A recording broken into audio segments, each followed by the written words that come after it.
అంటే నేనే చెప్తాను. మౌనికమ్మ ఎందుకు మాట్లాడలేదంటే ఈ కూటమిలో ఈ కక్షల్లో రావణాసురుడు కూడా లేదు ఇంత దారుణమైన కక్ష కార్పణ ద్వేషం.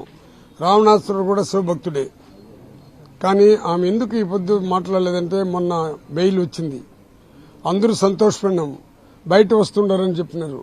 మళ్లీ ఆయనకి బెయిల్ రాకుండా మళ్లీ 35 సంవత్సరాలకు ముందో లేదా కలియుగం పుట్టక ముందు ఎప్పుడైనా కేసులు పెట్టి ఉంటే ఆ కేసులంతా అంబటి రాంపైన ఉండదని మళ్లీ పెట్టి దానికి సెక్షన్లు పెట్టి ఇంకా పోలీసు వ్యవస్థ తెలుసు కదా, అటెంప్ట్ మర్డర్లు ఎట్ట పెట్టాలా, తప్పుడు కేసులు ఎట్ట పెట్టాలా, ఏ సెక్షన్లు పెట్టాలా, ఏ సెక్షన్లు పెడితే మళ్లీ అంబటి రాంబాబు బయట రాడని సెక్షన్లు పెట్టినారు. అందువల్ల కోర్టు కూడా ముందు సెక్షన్లు చూస్తుంది.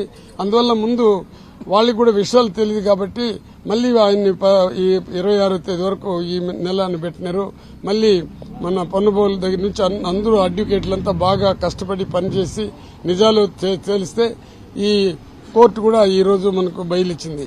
అందువల్ల మా సిస్టర్ ఆమె డాక్టర్ కాబట్టి బాగా ఆలోచించి రేపు మా నాయన వచ్చినాక నేను స్టేట్మెంట్ ఇస్తానంటున్నారు. ఆమెని మీరు ఊరిక నాయనకి బెయిల్ వచ్చిందమ్మా దానిపైన నీ ఆలోచన ఏమని